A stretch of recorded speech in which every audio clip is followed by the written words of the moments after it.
హల్లెలూయా. దేవునికి స్తోత్రం. మీకు అందరికీ కూడా నా యొక్క శుభాభివందనాలు తెలియజేస్తున్నాను. ప్రియ దేవుని సంగమ, అనుదిన ఆత్మీయ ఆహారముగా ఈరోజు దేవుని యొక్క వాక్యము. అపోస్తులైన పౌలు గలతీయులకు రాసిన పత్రిక 1వ అధ్యాయము 4వ వాక్యము. అపోస్తులైన పౌలు గలతీయులకు రాసిన పత్రిక 1వ అధ్యాయము 4వ వాక్యము. మన తండ్రి అయిన దేవుని చిత్త ప్రకారము క్రీస్తు మనలను ప్రస్తుతపు దుష్టకాలంలో నుండి విమోచింపవలెనని మన పాపముల నిమిత్తము తన్ను తాను అప్పగించుకొనెను. హల్లెలూయా. దేవునికి స్తోత్రం.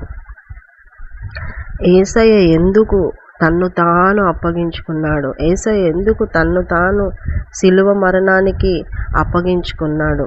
ఆయన అంటాడు ఒక సందర్భంలో, నా ప్రాణం పెట్టుటకు నాకు అధికారం కలదు, నేను మళ్ళీ తీసుకోవడానికి కూడా నాకు అధికారం కలదు అని అంటున్నాడు. ఎందుకు ఆయన అంతగా అప్పగించుకున్నాడు?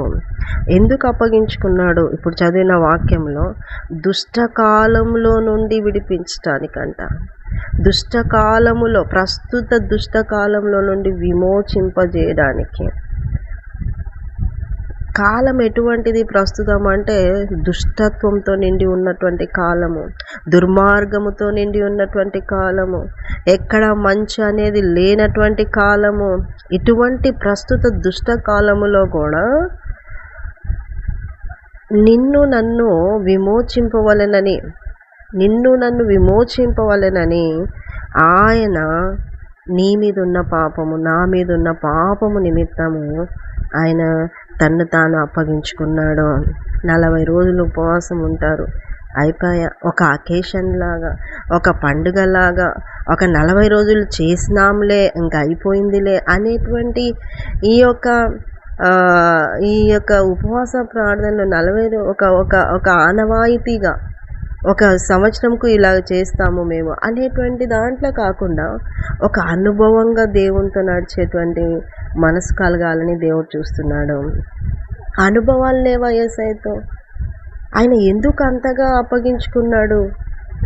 ఈ దుష్టకాలంలో నువ్వు పడిపోకూడదు, ఈ దుష్టకాలంలో నువ్వు ఆ సాతాను చేతికి చిక్కకూడదు, ఈ దుష్టకాలములో నువ్వు దుష్టుని చేతిలో చిక్కి బంధింపబడకూడదు అని ఆయన ఆ పరలోక పట్టణమును విడిచిపెట్టి, ఆ మహిమను వదులుకొని, ఆ ఘనతను వదులుకొని అక్కడి నుండి దిగి వచ్చినాడు.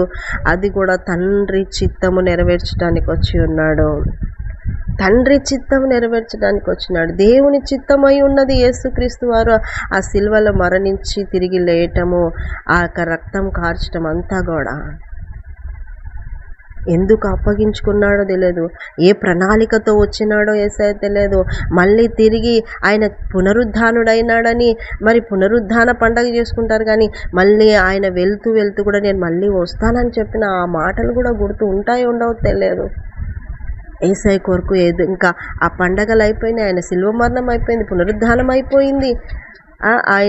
ఆయన మళ్ళీ తిరిగి వస్తానన్న మాట కోసమే సంఘము ఎదురు చూడాలి. ఎందుకు అప్పగించుకున్నాడు యేసుక్రీస్తు వారు?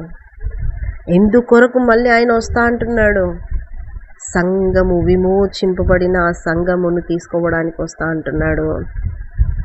కనుక ప్రియ దేవుని బిడ్డలారా, ఎందుకు యేసయ్య అప్పగించుకున్నాడు అంటే, పాపములలో నువ్వు బంధింపబడి చచ్చిపోయి ఉన్న నిన్ను, ఆ యొక్క సాతాను చేతిలో చిక్కిన నిన్ను విమోచించటానికి. కనుక నువ్వు ఎలాంటి ప్రార్థన చేయాలి? ఆచారబద్ధంగా, ఏదో ఆనవాయితీగా అలా కాదు. ఒక కృతజ్ఞతాపూర్వకమైన ఉపవాసము, ఒక కృతజ్ఞతాపూర్వకమైన ఆరాధన, అది కంటిన్యూగా నీ లైఫ్లో ఒక పార్ట్ అయిపోవాలా. యేసుక్రీస్తు వారు అనునిత్యము యేసుక్రీస్తు కొరకు నన్ను విమోచించినాడు, నన్ను నా పాపాల నుండి విమోచించినాడు, ఆ దుష్టుని చేతిలో నుండి విమోచించినాడు అనేటువంటి ఆ కృతజ్ఞతా భావము, ఆ కృతజ్ఞతాపూర్వకమైన ఆరాధన, కృతజ్ఞతాపూర్వకమైన ప్రార్థన, విజ్ఞాపన, ఉపవాస ప్రార్థనలు నీ జీవితంలో ఉండాలి. అలా లేకుండా ఊకే ఒక ఆచారంగా ఉన్నట్లయితే నువ్వు ఏం పొందుకోలేవు. ఒకవేళ అయినాయి నేను 40 రోజులు ఉపవాసం ఉంటే, 30 రోజులు ఉపవాసం ఉంటే, 10 రోజులు, వారము, 2, 3 ఎన్ని రోజులు ఉపవాసం ఉన్నా ఒక ఆనవాయితీగా ఒక ఆచారంగా ఉంటే ఒకవేళ అయినా కూడా అది ఒక ప్రయోజనకరమైనది కాదు. ఈ లోక సంబంధమైన ఒక ఆశీర్వాదం నువ్వు పొందుకోవచ్చేమో కానీ అది వ్యర్థమే. ఆత్మ సంబంధమైన అనుభవముతో దేవునితో అడుగులు వేయాలని దేవుడు కోరుకుంటున్నాడు.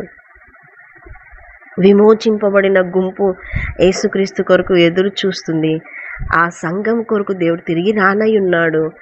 విమోచింపబడిన నువ్వు కృతజ్ఞతాపూర్వకమైనటువంటి ఆరాధన, నా కోసం అప్పగించుకున్నాను నా యేసయ్య అనేటువంటి ఆరాధన నువ్వు చేస్తూ నువ్వు నువ్వు నువ్వు విమోచింపబడింది దేని కొరకు అనేది కూడా నువ్వు గమనించుకొని, ఆయన నిమిత్తం నేను బ్రతకడానికే నన్ను విమోచించినాడు, నన్ను విమోచించిన ఆయన కోసం నన్ను నేను సమర్పించుకోవాలని నా కోసం ఆయన బలైనాడు, అర్పింపబడినాడు కనుక నేను ఆయన కోసం, నా బ్రతుకు ఆయన కోసం, నా యొక్క ఆలోచన ఆయన కోసం, నా నడక ఆయన కోసం, నా ప్రతిది కూడా, ప్రతి ఒక్క స్వభావం కూడా ఆయన కోసం నేను ఉండాలి అనేటువంటిది నువ్వు మార్చబడితే, నీవు అలాగా మార్చబడితే దేవుడు సంతోషపడతాడు. అప్పుడే నీకు శిల్వ కార్యము యేసుక్రీస్తు వారు ఎందుకు అప్పగించుకున్నారో నీకు అప్పుడు ఆ ప్రవర్తన వల్ల నీకు అది ప్రయోజనకరమై, నీకు ఆశీర్వాదకరమై, నువ్వు కూడా ఆత్మలో అంచెలంచెలుగా అభివృద్ధి పొందుతూ దేవుని యొక్క మనసుకు దగ్గరై అనుభవపూర్వకమైన క్రీస్తు యొక్క సాన్నిహిత్యాన్ని నువ్వు పొందుకుంటావు. హల్లెలూయా, దేవునికి స్తోత్రం. కనుక దుష్టకాలంలో నుండి విమోచించిన యేసయ్యను మరవక, నీ కోసం అప్పగించుకున్న యేసయ్యను విడవక, ఎల్లప్పుడూ ఈ 40 రోజులే కాదు, ఎల్లప్పుడూ నువ్వు ఆయన అప్పగించుకున్న దానికి ఏమీ ఇయ్యలేని రుణస్థురాలివి అని ఒప్పుకుంటూ, ఆలోచనలో, మాటల్లో, క్రియల్లో, ప్రవర్తనలో, స్వభావములో దేవుని గుణాతిశయములను కలిగి ప్రచురిస్తూ దేవుని కొరకు సిలువనెత్తుకొని అనుదినము సువార్తను ప్రకటిస్తూ బ్రతకాలి. అట్టి కృప మీకు అందరికీ కలుగును గాక. ఆమెన్. చిన్న ప్రార్థన చేసుకున్నాం. యేసయ్య నీకు వందనాలు నాయన. విన్నవారిని అందరినీ దీవించండి, ఆశించండి, వర్ధిల్ల చేయండి, బలపరచండి. నీ సన్నిధిలో జ్ఞాపకం చేసుకోండి. నిజంగా మా కోసం అప్పగింపబడినవయ్యా, విమోచించినావయ్యా, నీకు వందనాలు, స్తోత్రాలు చెల్లిస్తూ విన్నవారిని దీవించి ఆశించాల్సిందిగా యేసు పరిశుద్ధ నామములో అడుగుతున్నాం మా తండ్రి. Amen, amen, amen. యేసు రక్తమే జయం, శిలువ రక్తమే జయం. ప్రవేశ నామానికి సంపూర్ణ విజయం కలుగును గాక. Amen, amen, amen. Good morning. Praise the lord. దేవుడు మిమ్మల్ని దీవించును గాక. ఆమెన్.